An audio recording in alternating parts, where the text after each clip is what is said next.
This is super fun because, yes, I've known Karen for 25 years. We met in the 3rd grade. We did some math. And yeah, so in Small Victories, which was my first cookbook as a kind of solo author, came out, I was right here. And it was like pretty much exactly 2 years ago. And I feel like I recognize some of you from that. We made turkey meatballs, and it was so fun. And that was such a joy because that was kind of the first event I had ever done for my own cookbook. And now I'm in this very unusual, very privileged position of this is my 3rd book in 3 years. So yeah, that was, I feel very full circle, and thank you for coming. I appreciate it. So now and again, we have lots of displays, it's all about menus and leftovers. And it started off as a book just about reinventing leftovers because I love leftovers. I think the world is either people who love them or hate them, and I am very much on team leftovers. And I was gonna do a book just of reinventing leftovers, mostly because I fell in love with the title I came up with, which was It's Me Again, and I thought that was so clever. But then I had an issue because I was like, what, do I give you the recipe for the thing in the first place? Or how is that gonna work? So it became a much bigger, and I think much more useful and meaningful book. So it's all my favorite menus in one place, all the very, very simple recipes to make those menus. So you can make, a whole meal. And all the menus are super personal, and there's, old family stories and stuff like that. And then following each menu are all these ideas for ways to use your leftovers in kind of creative ways. And the whole kind of notion of that is to really kind of empower home cooks to love leftovers as much as I do, to open your fridge, and if you see a container, to not feel like, oh, that same thing again. You can really do something new with it, make a whole new meal that is almost unrecognizable from the first. So yeah, that's sort of the book. I'm super excited about it. And yeah, as Karen mentioned, it came out this week on Beyonce's birthday, which I feel like is a very good omen. So I'm super excited to share it with you. And I'm gonna show you guys 2 of the incredibly simple recipes, the sort of, the original and then the leftover. And because it's Friday and what's it, TGIF, we're gonna start with a Boozy recipe. And so the first one it's a dessert recipe for something I called a Boozy lemon slushy. This is like, for anyone who doesn't cook, this is the perfect recipe. It's like a very, very festive dessert. Everyone loves it. I think it kind of takes everyone by surprise. It's a little unexpected, but you really don't. You just need to know how to open a bottle or a container, and that's it. So it starts with lemon sorbet, which I say you should buy. They made it because they're amazing. You do not need to make it. If you like making lemon sorbet, by all means, but I feel like my secret is I'm actually a really lazy cook, and I don't like to do a lot of dishes. So if you can get a really great outcome for as little work and as few dishes as possible, that is fine with me. So this is the lemon sorbet they made. It's beautiful. It's super tart and delicious. And then you basically, this could be a champagne glass or a wine glass or anything like that. And you just put a little scoop, and then you top it off. So Marianne has already put a little bit of vodka and a little bit of sparkling wine. And then you can serve it with, just as is. You can serve it with like a spoon and a straw, kind of like a milkshake. It's like beautiful, it's effervescent, and it's tart, and it's a little sweet, and it's not too sweet because you have, vodka and all that. And it sort of is just such like a festive, fun way to end a meal. So I'm just gonna scoop these out, and then if you guys want to, make your Friday into lunch a little more mellow. Yeah, thank you so much. Thank you. I think the biggest secret in the kitchen is bringing her with you, and she can prepare everything ahead, and it makes it so easy. So then so I don't know if you'll have leftovers from this per se, but if you have like a little bit of vodka in the bottle left, a little sparkling wine, a little lemon sorbet, if you didn't quite scrape the bottom of the container, the super fun thing to do is if you have, I'm gonna move over here. This is just store-bought pound cake. Again, you don't have to make anything.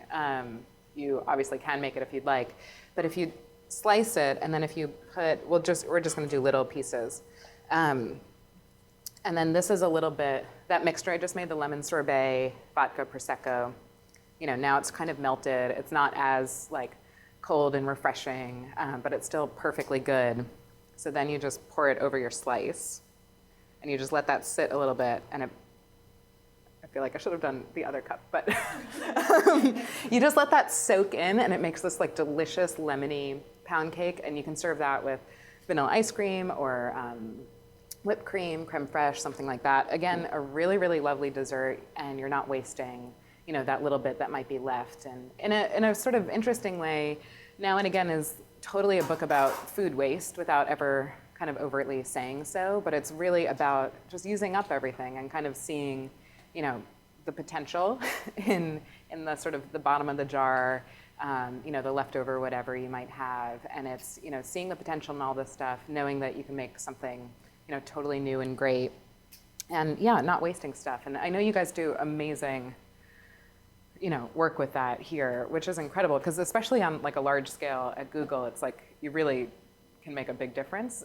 You know, you think about how much food we all kind of throw out, and if, you know, if you times that by however many people work here and eat here all the time, you know, it's enormous. And my sort of feelings about food waste and everything is, you know, things need to change at really large scale, kind of industrial levels, you know, with companies, with large scale farms and stuff. But I think I'm also a big believer that, you know, small differences add up to big changes. And if we as individuals kind of reframe the way we think about just everything we consume, whether it's food or anything, and, you know, just not throwing things out, really taking the time to invest in good stuff. And, you know, I just, you know, I do believe that makes a difference. And I think it's kind of just a way to reframe your thinking in general. I think if you start looking at your food, which is, you know, the thing we consume every day, in this way that's kind of just, I guess, a bit more mindful, for me at least, it kind of floats into everything else. So yeah, and it's also an excuse to just keep eating vodka, which is great.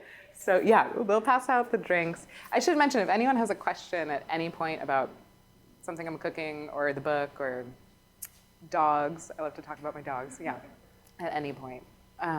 So the next recipe is a savory one. It's not a drink or a dessert, and it's actually the cover of the book. So we thought it'd be a little fun to bring the cover to life. So the story behind it is, it's a radicchio and squash salad, and then the leftover is turning it into a really, really delicious grilled cheese sandwich. Basically, any excuse for grilled cheese is fine by me. And the salad comes from the Thanksgiving menu in the book, which I named a no-stress Thanksgiving, which you normally don't see those two terms put together. I think, has anyone here ever made a Thanksgiving meal? Yeah, a few of you. Yeah, it can be, did you find it daunting? Was it? Yeah. And I think it really doesn't have to be. I think so many people who prepare, you know, a big meal, whether it's Thanksgiving or any other holiday or just, you know, a large group of friends, there's so much sort of pressure and a long to-do list. And I'm a big believer in taking that pressure away as much as possible. You can delegate things, you can make so much ahead of time, you can simplify recipes so you still have all these like really familiar, great flavors without having to make every single component from scratch or anything like that. So this salad is such a great example of, I think the book in general, but also that menu, because since it's radicchio, which is so hearty, you know, it's not like a really delicate lettuce or anything, like this can really stand up to anything, and roasted squash. You can make the whole salad, you can dress it and everything, and it can just sit, you know, whether it's on your buffet table or whatever it might be, your counter, you know, you can make it ahead of time. You could even make it a day ahead of time and serve it, and it'll be great. So I love thinking about stuff like that when you're entertaining, so you're not, again, you're not stressed. You're not having to wait last minute to make a dressing and toss it together and, you know, worried if someone shows up late and, you know, something's getting wilted and soggy or anything like that. So yeah, that's sort of the idea for this salad. And then this radicchio, which, you know, we're in early September, but by the time Thanksgiving rolls around, radicchio and squash are, you know, kind of everywhere in the market. I feel like I'm seeing happy faces. Do you guys like the, yeah. It's like a good, I feel like you could have this for breakfast because it's fruit. That would be fine. Yeah, but the radicchio is a little bit bitter, and then the squash is really sweet, so I love that together. For some people, it's a little too bitter. I really like a little bit of bitter, like I love broccoli rabe and that kind of stuff. But if it is a little too bitter for you, this could be any kind of tough, hearty green. So this could make a beautiful kale salad, you know, anything like that. You could use escarole would be great. So the way we prepare it is, I mean, this is like perfect. Sometimes when you get it, there's kind of like just sort of sad leaves on the outside, like they're a little kind of dry or wilted. I mean, these are beautiful and fresh, but if you have that, you just peel them off.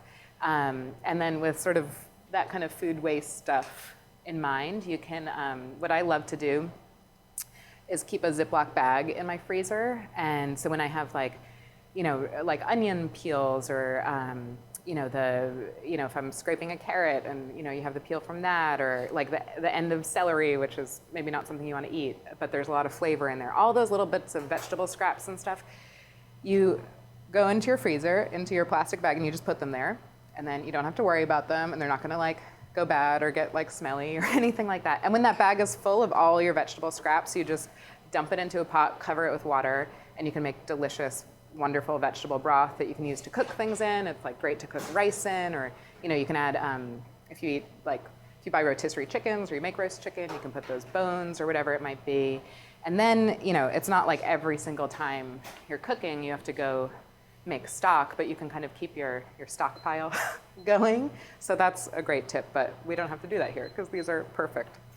So just cut it up. And I like to cut it to keep the root intact so it doesn't go everywhere while you're cutting it. And then just across.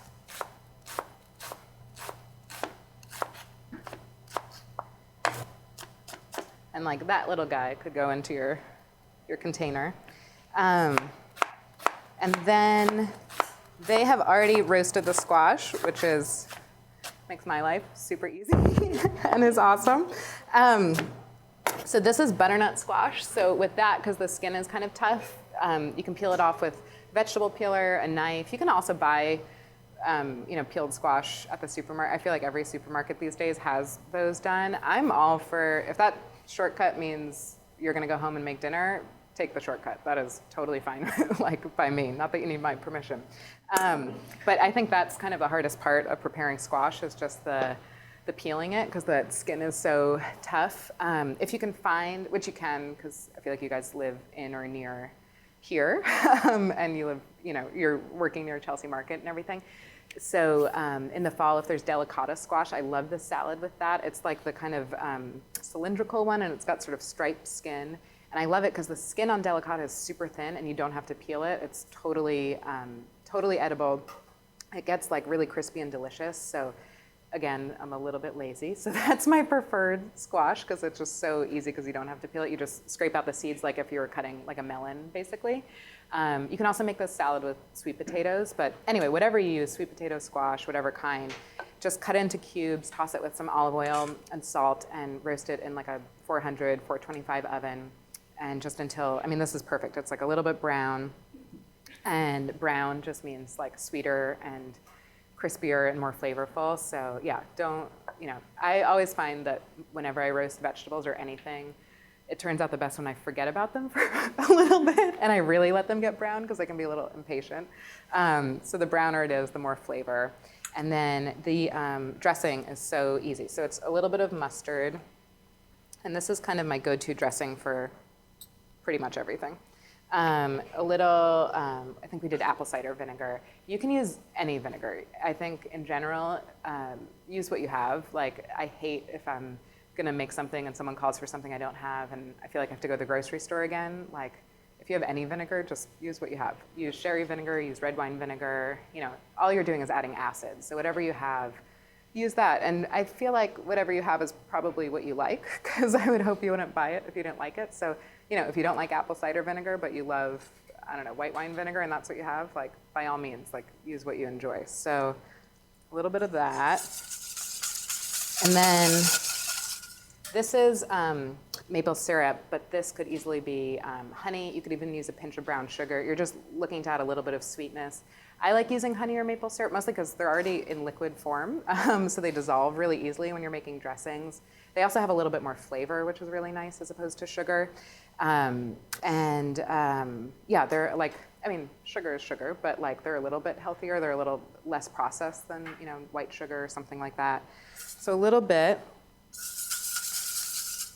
And I'm just gonna season this with some salt and pepper. And then my I love these little jars. My favorite way to mince garlic is either use a microplane grater or use the side of your knife. I'll make a little room here so you can see. And I think garlic in dressings is like, I feel like anytime you have a dressing that you really love and you're like, what's that little something? In my mind, it's usually a little bit of garlic or shallot or something from the kind of onion garlic family. I think you can really taste when that's there, and when it's not there, it's sort of like something's missing. So yeah, I don't like using a garlic press, again, because I hate cleaning them. I feel like everything gets stuck in there, and why take out something else that you're just gonna use for one thing? So, I've used this for, the squash, or, they did it for me, and I've used it for this, so why clean something else? So I just took that little, the kind of like root end of it, I just sliced that off. And then I just put the knife like this, like flat, and give it a little smash. And then once it's smashed up, you just put a little salt. And salt is flavor, so that's great to add, but it's also an abrasive. So it's gonna help you, basically acts as like a little kind of like grinder for your garlic. So you keep the knife flat like that, and then just like the heel of your hand, you just sort of mash it. And you mash it into a paste. And what's great about this is it's like, you're turning your knife into a garlic press, so you're making this puree of it, so it will dissolve into your dressing. Because I love garlic in dressings, but I don't want to eat like a whole clove of it. I feel like that would be not fun, or not fun for probably whoever I'm eating with. So yeah, so then you just turn it like that, scrape it up. And that's that. So you whisk that in. So anytime I make a dressing, I like to mix basically everything except the oil or whatever fat you're using. I like to mix it all together, make one kind of, just emulsified mixture that can then, you mix your oil into. And you can taste it at this point. It's gonna be really strong because it doesn't have the fat cutting it. But like you're tasting it at this point for that balance of sort of sweet to acidic in the garlic, like if you wanted to add more, if you need a little bit more vinegar, but I'm super happy with this. So this thing I press here. So most salad dressing recipes, there's usually like a ratio of like, usually like 1 part vinegar to like 3 parts oil, or even 4 parts oil. I like really strong, like assertive dressing, so more like 1 part vinegar to 2 parts oil. And I think you just taste more stuff. So I'm just gonna kind of eyeball it based on what I have. I'm also gonna do my other favorite trick, which if you're whisking dressing or anything, if you put a little towel under your bowl, it'll help hold it. And wait to put that in. So, yeah. And then, oh, there we go. You can do it kind of slowly. This thing is good because it keeps you like portion controlled.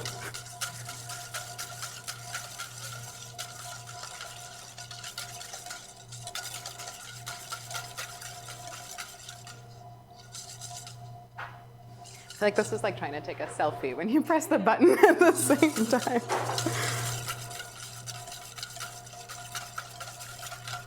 Yeah, that looks pretty good. Yeah, that's great. So then, you've got your dressing, and then you just add the roasted squash, again, a sweet potato, whatever you want, all that beautiful sliced radicchio. I'm just gonna go a little light on it since the bowl is kind of small. And then I wash my hands just before. I think your hands are the most useful tool in the kitchen, and clean hands, just don't be afraid to get in there. And I think the more you kind of interact with your food and touch it and all that kind of stuff, the more you'll sort of develop those intuitive senses of, how dressed your salad should be, like when your chicken is done, when your fish is done. So I think just, don't be afraid to touch it. And it's also good because it means you can really coat everything with the dressing.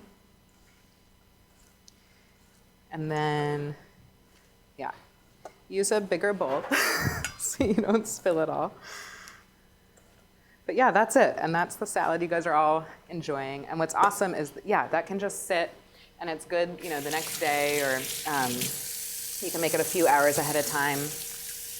And that dressing you can put on anything. It's like amazing also just kind of as its own sauce. Like if you feel like I'm always using like roasted chicken or grilled fish as an example, but a vinaigrette doesn't just have to belong on salad. You can spoon that on top of, you know, grilled steak or whatever you want. It'll just add that like nice kind of garlicky, acidic thing.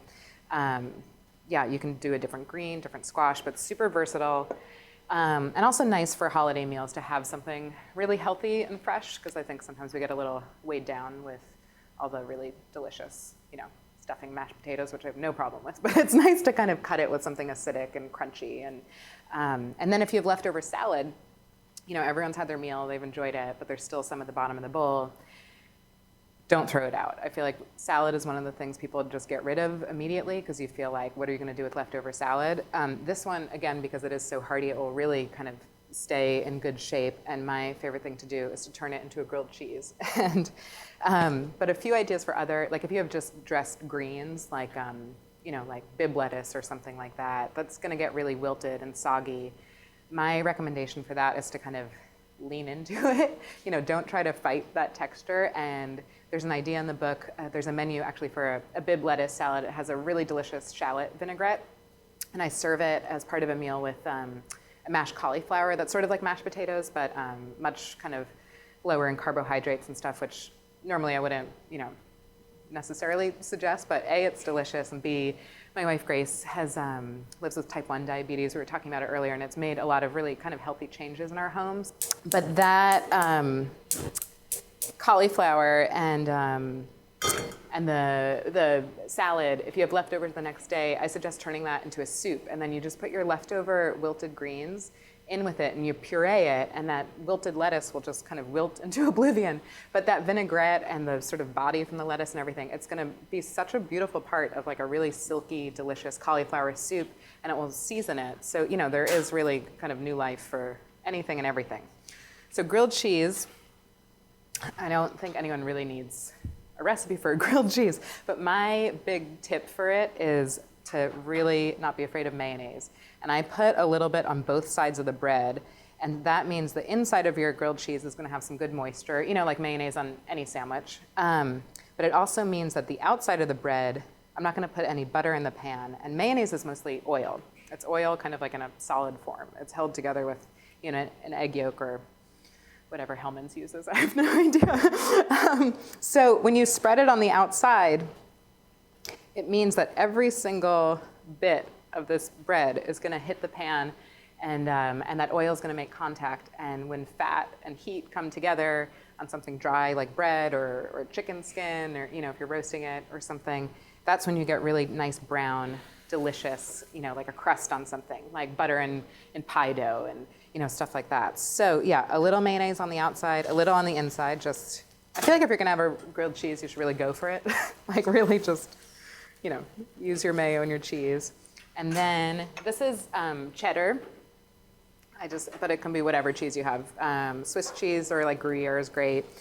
Doesn't matter. And then I put a little layer of that. And then the leftover salad, a little handful.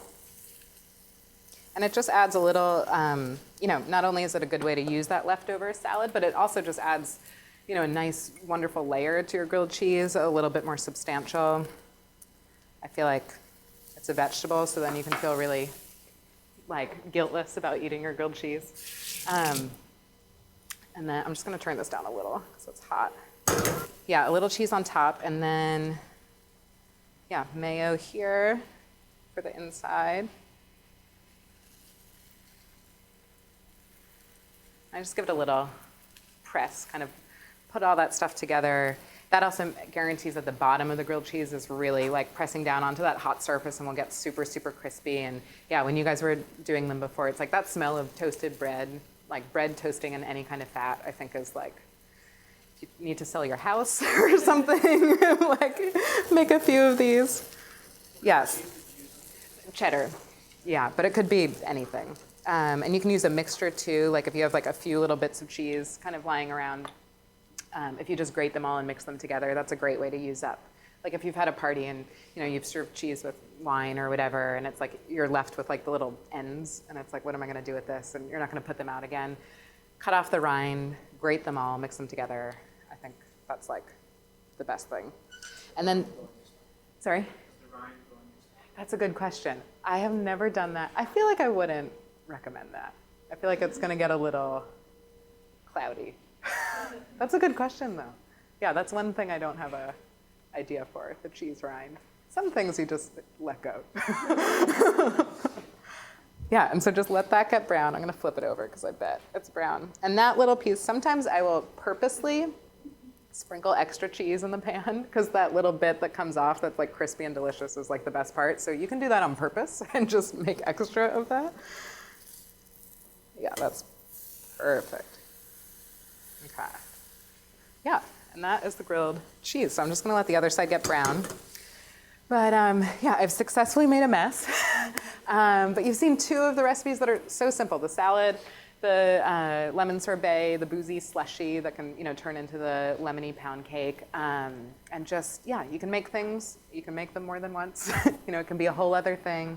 And I should mention also, a big part of the inspiration for the book is because Grace, my wife, and I live in a really rural area. We're just 2 hours north of here, but it's like, feels very far away.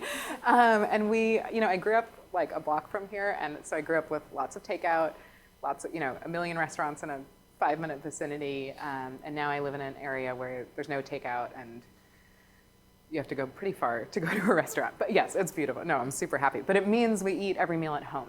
So we're always cooking, and I don't necessarily want to start from scratch every single day. So I will always, I will make this or even more than this just for the two of us because I know that I'm going to keep using it. And, in addition to the grilled cheese, this can also just, be part of, a grain bowl or something like that the next day. This with some shredded roast chicken tossed into it is delicious, or a piece of, grilled salmon or something like that. So I just love the idea that the food you can make it once and it can keep serving you. And you can put in that effort at one point, and it doesn't have to be a ton of effort, as you've seen, but then you can keep sort of reaping the benefits of it. So that's sort of the again of now and again.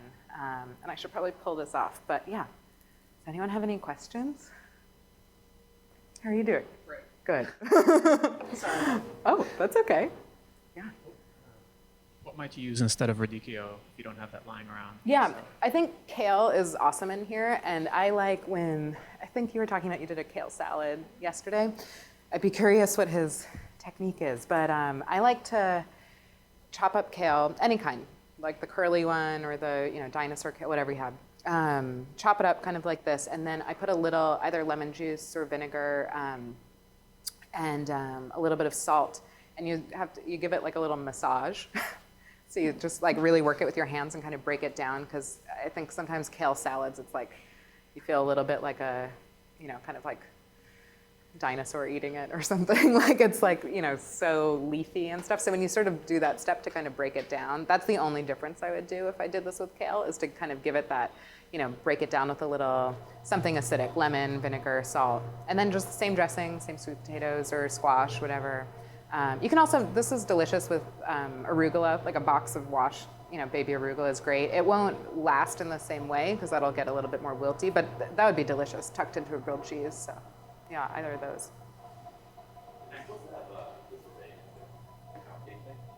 Does it have the sorbet? That's okay. It's like if you had leftover. There's some. You want some here? No. Yeah. Come. Yeah. The only problem with the Boozy, the problem with the Boozy slushies is if you have one and then you go to make the pound cake, you'll probably forget something because you keep eating them. Yeah. Oh. There's no wrong at all. Any other questions?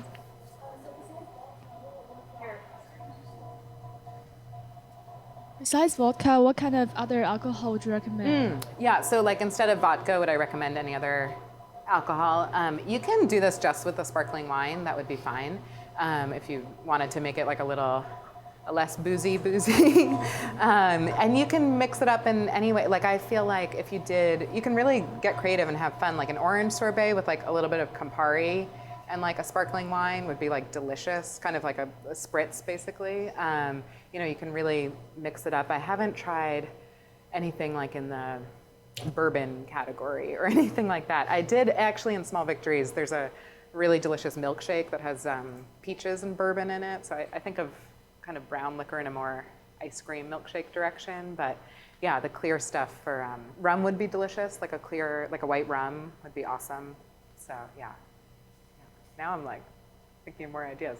Yeah, use what you have, but yeah, you can be really flexible. Or like a lime sorbet with like tequila would be awesome. Yeah, invite me over for that. Yeah.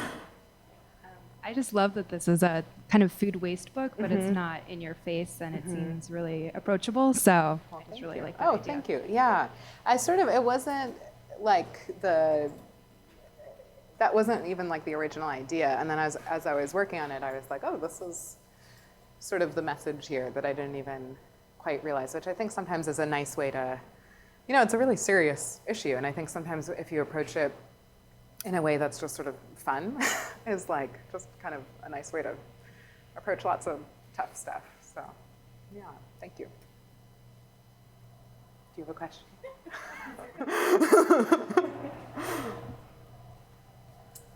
Is there anything that you have found that when you have made dinner or any kind of a meal that you should not use it again? That's a good question.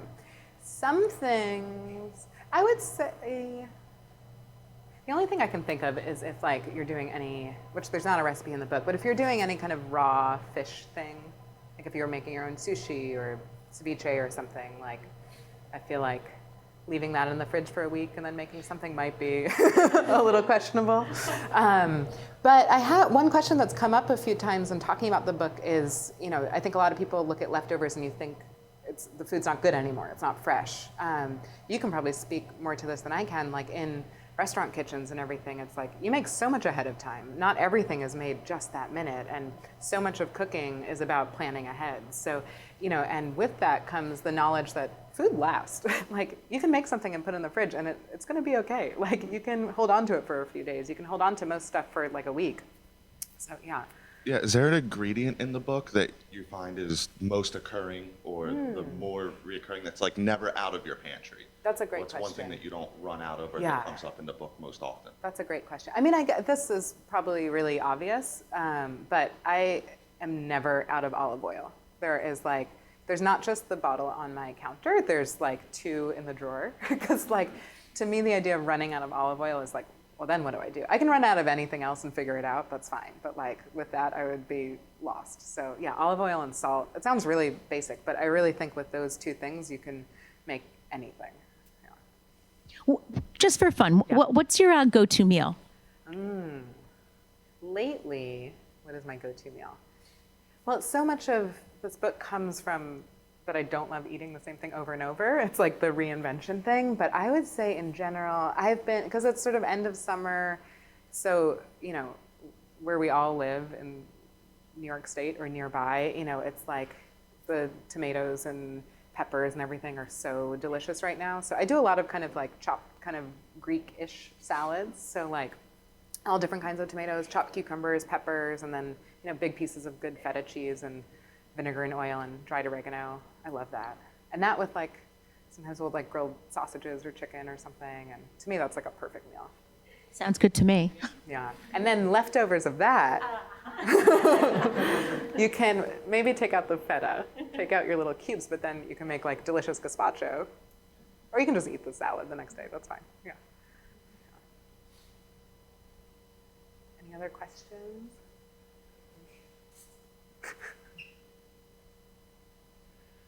What's next? What is next? I'm about to start working on a book with a friend of mine that is not like my recipes. We're doing recipes from, I should ask her how much I can say. It's going to be recipes from grandmas, which I'm really excited about. Yeah, so maybe we can come back here in maybe probably 2 years with some grandmas. Yeah. Sure. Not my grandma, because she doesn't cook. I gave her now and again, and she was like, that's nice.